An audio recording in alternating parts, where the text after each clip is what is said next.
ननद रानी बड़ी सयानी छोटी ननद, ऐसी ननद भगवान किसी को भी ना दे जो उसने मेरे साथ किया। छोटी भाभी आप भी अजीब हैं, आपको तनिक भी तमीज़ नहीं कि बाबूजी के सामने जाने से पहले सर पर पल्लू रखकर जाना चाहिए। और तो और उनके सामने ही बैठ चाय पीने लगती हैं, खाना भी लेके बैठ जाती हैं। बेशर्मी की भी हद होती है। शर्म लिहाज मायके छोड़ आई हैं क्या? बड़े ही खड़ूस अंदाज में विनीता की ननद बबली बोल रही। बेबाक और लड़ाकी स्वभाव की है बबली। उसकी बात से चिढ़ जाती है विनीता, लेकिन कुछ कहती नहीं है क्योंकि सास है नहीं।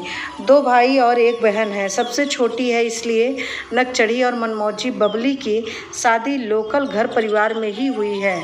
और बबली के पति बैंक में हैं। सुबह 10 से 5 बैंक चले जाते, तब महीने में एक आध बार बबली को सुबह छोड़ते हुए बैंक चले जाते थे। कभी रुक जाती थी, कभी उसी दिन शाम में चली जाती। हर महीने बबली आती है। दोनों भाभियां बहुत आदर सत्कार करती हैं। बड़ी भाभी से बबली ज़्यादा कुछ नहीं कहती क्योंकि उन्होंने ही बबली के शादी का सारा रस्म रिवाज को निभाया था। बबली की माँ गुजर गई थी, उसी समय महज 10 बरस की रही होगी और भैया की उम्र 18 की थी। बबली के पापा ने 25 साल के हो चुके बड़े भाई मोहन की शादी मीनू से कर दी थी ताकि कोई घर संभालने वाली औरत आए और गृहस्थी सुचारू रूप से चल सके।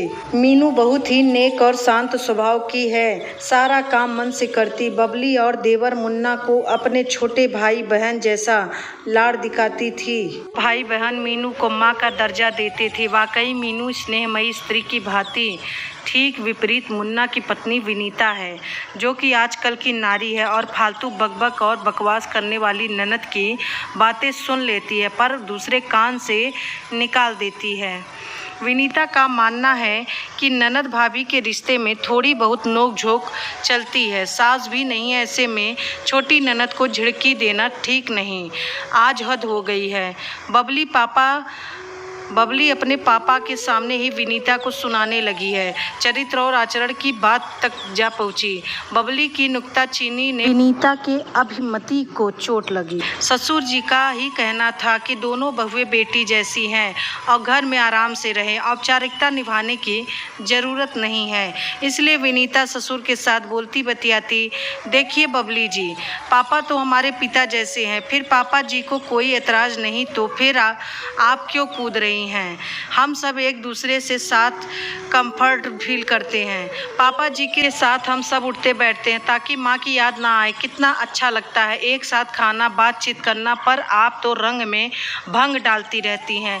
आपका भी घर है ये और ससुराल भी, दोनों जगह में सामंजस्य बनाए रखना करिए, यही आपके लिए बेहतर है। कहकर विनीता वहाँ से उठकर अपने कमरे में चली गई और बबली अपना मुँह लेकर रह गई। पापा अब से मैं यहाँ नहीं आऊँगी। बड़ी भाभी आज तक मुझे उच्च स्वर से नहीं बोली। छोटी भाभी की आवाज़ सुनिए जरा, ये तो हमारे ही सिर पर डांस करती हैं। ये क्या बोल रही हो बबली? तमीज और संस्कार को ताक पर रखाई हो। वो भाभी है तुम्हारी, जिस तरह तुम्हारी माँ नहीं है वैसे ही उसके पिता इस संसार में नहीं हैं, इसलिए मैंने उसे पापा जैसा स्नेह देता हूँ। मुन्ना की शादी में एक विवाहित जोड़ा ही चौक चालन बिहार के विवाह समारोह में मंडप के नीचे दूल्हा दुल्हन को जाने वाला रस्म, जिसे एक सुहागन पति के साथ साथ की।